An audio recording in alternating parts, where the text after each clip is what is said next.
हमारे जैसा जो बंदा है ना, वो 20-22 लाख रुपए अगर खर्च कर रहा है, टाटा बदनाम है। वो है इसका स्टीयरिंग व्हील, इसका क्लच और वाइब्रेशन। 700 जो है वो ऑल व्हील ड्राइव है। स्कॉर्पियो एन आपकी 4x4 में आती है।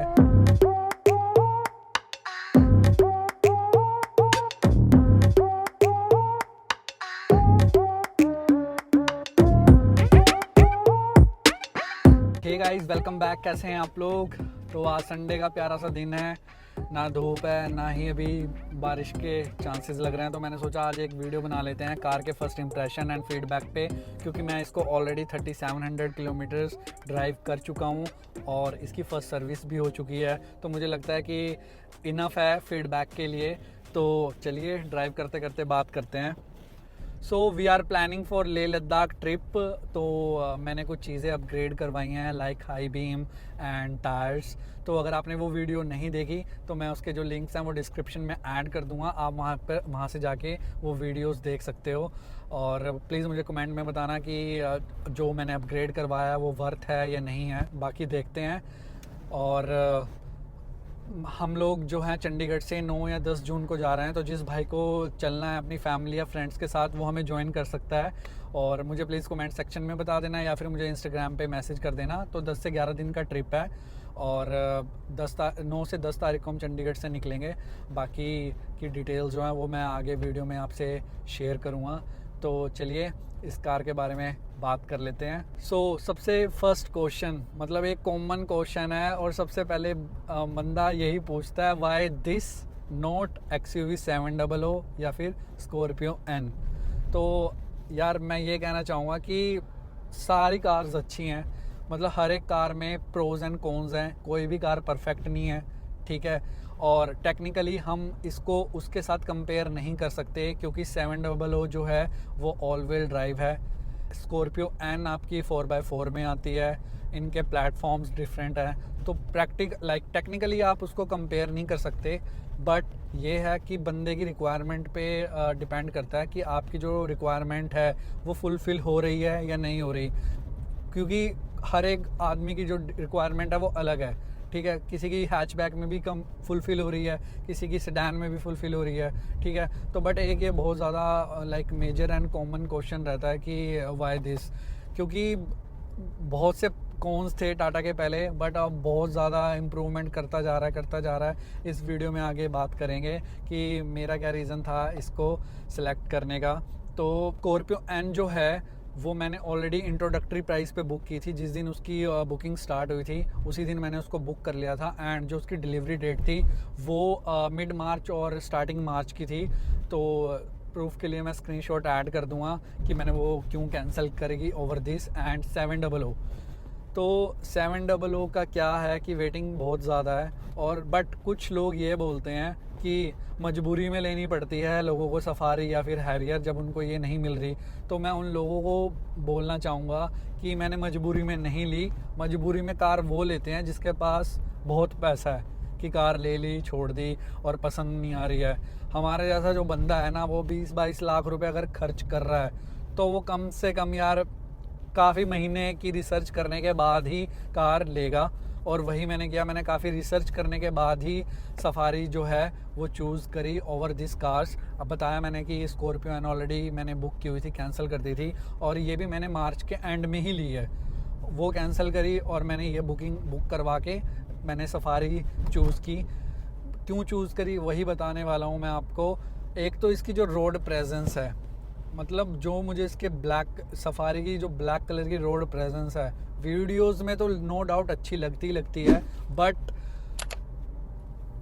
एक्चुअल में अगर आप इसको देखोगे लाइव तो मतलब आपको भी यार बहुत ज़्यादा अच्छी लगने वाली है ये कार। एज सच ये मेरी लिस्ट में 4th-5th नंबर पे थी, बट जैसे जैसे मैंने रिसर्च की, जैसे जैसे मैंने टेस्ट ड्राइव ली, तो मेरा भी जो प्लान है वो चेंज हो गया।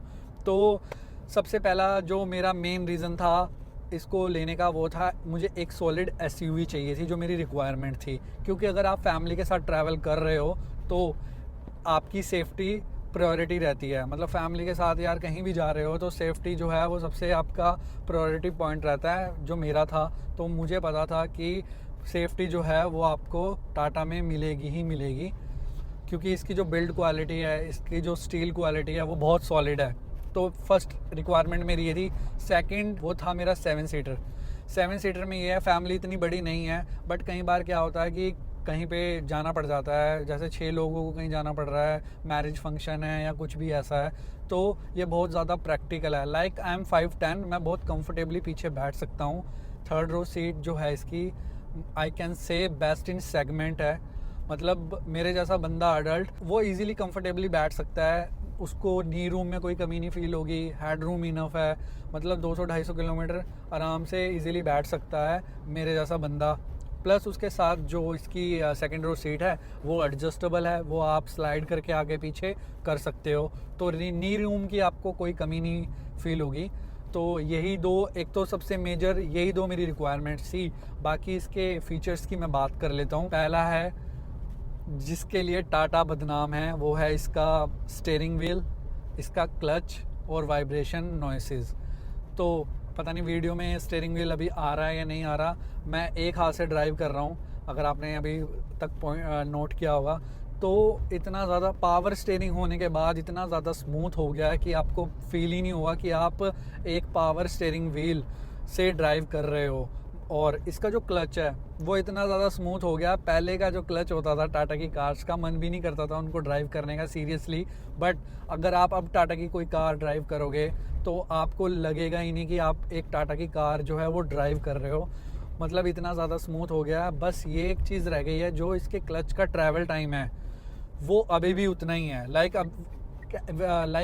अभी भी डीप है, यू टर्न ले लेते हैं, तो वो अभी भी थोड़ा डीप फील होगा। जिसकी हाइट कम है उसके लिए थोड़ा सा अभी उसको डीप लगेगा।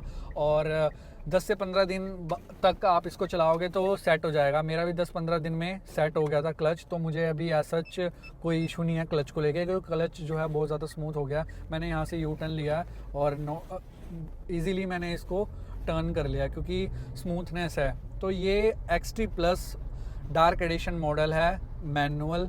और इसका जो लाइक ये गियर सिस्टम है, इसमें भी कोई वाइब्रेशन नहीं है। कार के अंदर मैं रिकॉर्ड कर रहा हूँ, इसीलिए रिकॉर्ड कर रहा हूँ कि इंजन की नॉइस आ जाएगी, मतलब पता चल जाएगी कितना नॉइसी है इसका इंजन और कितनी वाइब्रेशंस हैं। वाइब्रेशन भी मुझे फील नहीं होती। और थर्ड रो के बारे में मैं आपको ऑलरेडी बता चुका हूँ कि जो इसकी थर्ड रो है वो बेस्ट है इस सेगमेंट में, एक एडल्ट आराम से बैठ सकता है। सेकंड रो भी बहुत ज़्यादा लाइक थर्ड रो जो है वो 50-50 स्प्लिट कर सकते हो। अगर 6 लोग हैं तो आपका जो लगेज बैग है वो आ जाएगा, अदरवाइज़ आप उसको 50-50 स्प्लिट करके अपने अकॉर्डिंग यूज़ कर सकते हो। सेकंड रो स्लाइड करके एडजस्ट कर सकते हो कि कोई अगर 6 फुट का बंदा बैठा हुआ है, आगे बैठा हुआ है, तो पीछे की सीट को स्लाइड करके पीछे कर लिया। अगर सेकंड रो पे बैठा हुआ है तो इसको एडजस्ट कर लिया अपने अकॉर्डिंग, तो उसका भी काफ़ी लाइक एडवांटेज है। तो सिटिंग के मामले में बेस्ट है। और मेजर अपडेट जो आया है वो है इसका इंफोटेनमेंट सिस्टम।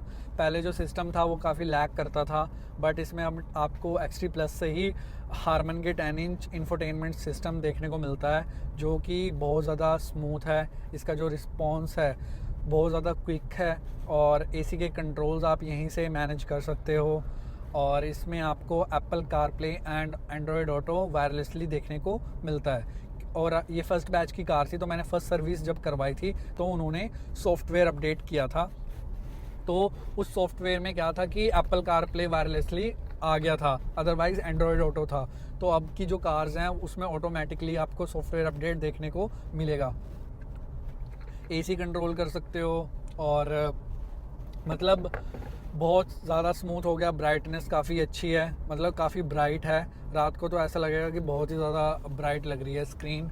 इसका जो AC है मतलब वो बहुत ही ज़्यादा, इसमें ऑटोमेटिक AC आता है और बहुत ही ज़्यादा कूलिंग है यार उसकी, बहुत ही जल्दी क्विकली ठंडा कर देता है। थोड़ी सी प्रॉब्लम ये जो मुझे कौन्स में नहीं आता, बट मैं वैसे ही बता रहा हूँ। सेकंड रो पे जो बैठता है उसको लाइक उसके पास जो उसके वेंट्स हैं वो यहाँ पे पिलर्स पे हैं, तो वो फ़ैन की स्पीड को कंट्रोल नहीं कर सकता। उसकी वजह से उसको ऐसा लगता है कि AC की जो लाइक स्पीड है वो कम है। बट वही है कि हर एक कार परफेक्ट नहीं होती। उसके लिए आप क्या कर सकते हो कि नॉर्मल AC के जो ये सेंटर वेंट्स हैं इसका फेस आप पीछे की डायरेक्शन में कर दो और उनको प्रॉपर हवा मिलेगी, क्योंकि फैमिली फ्रेंड्स वो लोग बैठे हुए हैं तो ऐसा कोई भी कंप्लेंट नहीं करी उन्होंने एसी को लेकर। मैं एक जनरली बात बता रहा हूँ कि वेंट्स जो हैं वो पिलर पे हैं, बट इसमें पॉजिटिव पॉइंट ये है कि थर्ड रो में भी आपको एसी के वेंट्स मिल जाते हैं विद फैन स्पीड कंट्रोल। उसका बहुत ज़्यादा एडवांटेज है विद कप होल्डर्स। तो थर्ड रो में जो भी बैठा हुआ है उसको ऐसा फील नहीं होगा कि गर्मी लग रही है या कुछ। तो ये बहुत ही ज़्यादा यार प्रैक्टिकल चीज़ है। और इसमें पोर्ट्स की कोई कमी नहीं है। फ्रंट पे ही आपको 4 पोर्ट्स मिल जाते हैं, टाइप ए के 2 ports, type C, and third है 12 वोल्ट का एक चार्जर सॉकेट। और सेकंड रो पे आपको 2 टाइप ए के पोर्ट्स मिल जाते हैं, थर्ड रो पे आपको टाइप ए के पोर्ट्स मिल जाते हैं। तो पोर्ट्स की कोई कमी नहीं है। 6 लोग 7 लोग बैठे हैं, पर्टिकुलर अपना फ़ोन चार्ज कर सकते हैं, कोई दिक्कत नहीं है, एकदम प्रैक्टिकल है। अब बात कर लेते हैं इसके ड्राइव एक्सपीरियंस पे। ड्राइव एक्सपीरियंस इसका अमेजिंग है। मतलब ऐसा नहीं है कि मेरी कार है और मैं बायस्ड रिव्यू दे रहा हूँ, नहीं, बट सीरियसली बहुत ही ज़्यादा यार अमेजिंग है। क्योंकि इसका जो प्लेटफॉर्म है वो D8 लैंड रोवर के D8 प्लेटफॉर्म से डिराइव्ड है। पहले मुझे नहीं पता लगता था, क्योंकि या सेल्समैन आपको बता रहा है या वेबसाइट पे वो चीज़ मेंशन है, तो आपको ये लगता था कि नॉर्मल सी चीज़ होगी। बट जब आप इसको ड्राइव करोगे, मैं 3700 किलोमीटर ड्राइव कर चुका हूँ, तो मुझे वो चीज़ अब फील हो रही है कि हाँ, इस प्लेटफॉर्म का कितना बड़ा रोल है इस सफारी में। क्योंकि बॉडी रोल नहीं है, इतनी बड़ी कार होने के बाद बॉडी रोल नहीं है।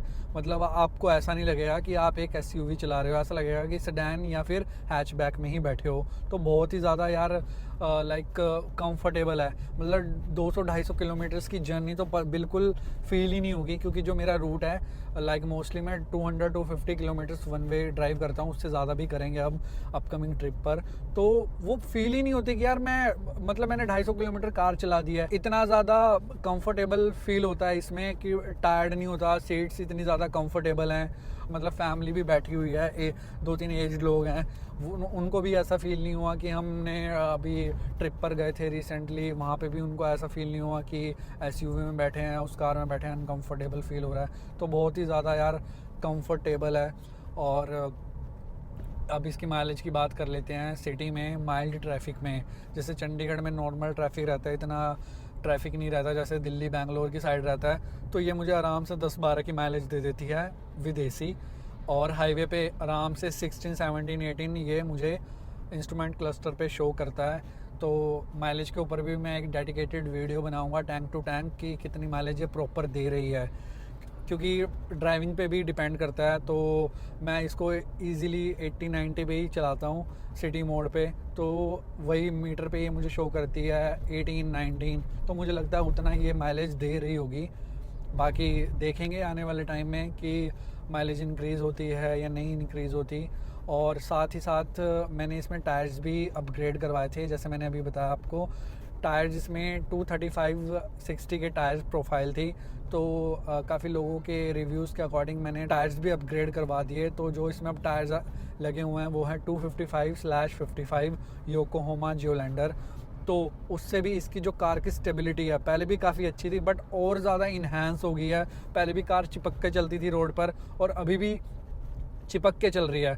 मतलब बहुत ज़्यादा कंफर्टेबल फील हो रहा है टायर्स को ऐड करवाने के बाद। वही उनका कहना कि टायर्स ऐड करवा लोगे तब आपको फील होगा, तो वही मुझे लग रहा है। तो अगर आपका भी कुछ ऐसा प्लान है कि जब आप कार लोगे तो आप साथ के साथ टायर्स को अपग्रेड करवा लेना, उससे ये होगा कि आपके जो न्यू टायर्स की वैल्यू है वो बिल्कुल आपको एक्चुअल वैल्यू पे ही एक्सचेंज कर लेंगे, तो उसमें आपको लॉस नहीं होगा। बाद में करवाओगे तो ऑब्वियसली उसकी वैल्यू जो है वो बहुत कम हो जाएगी। तो यार कॉन्स की बात कर लेते हैं। कॉन्स जो है वो मुझे एज सच अभी तक फील नहीं हुए। मतलब आप इसको बायस्ड बोल लो, अनबायस्ड बोल लो, क्योंकि मुझे मेरी रिक्वायरमेंट्स फुलफ़िल हो रही हैं, कंफर्टेबल है फैमिली के लिए। और मतलब पावर की कमी महसूस नहीं हुई मुझे। मसूरी गया हूँ, कसौली गया हूँ, हाइटेड पे हैं, 6000 फीट पे हैं वो, वहाँ पे मैंने सिटी मोड पे इसको लेके गया हूँ, 5 लोग बैठे हुए थे, तो मुझे पावर की भी कमी महसूस नहीं हुई इसमें, बिल्कुल सही है। और एक कौन मैं ये कह सकता हूँ कि जो इसका हैंड रेस्ट है ये एडजस्टेबल नहीं है। अगर ये एडजस्टेबल होता तो परफेक्ट हो जाता काम, क्योंकि जैसे अभी मैं बैठा हूँ तो ऐसा लग रहा है थोड़ा पीछे हाथ रखना पड़ रहा है। अगर थोड़ा आगे होता तो सोने पे सुहागा वाली बात हो जाती, बट मुझे इससे कोई प्रॉब्लम नहीं है, ओके है। और पॉजिटिव पॉइंट कुछ मैंने मिस कर दिए हों इसके सनरूफ को लेकर। सनरूफ बहुत से लोगों के पॉइंट ऑफ व्यू से यूज़लेस होती है, क्योंकि लोग बार बार बाहर निकल कर वीडियो बना रहे हैं, कुछ कर रहे हैं। बट सनरूफ का एक मेजर ये है कि ये इसमें पैनोरामिक सनरूफ है।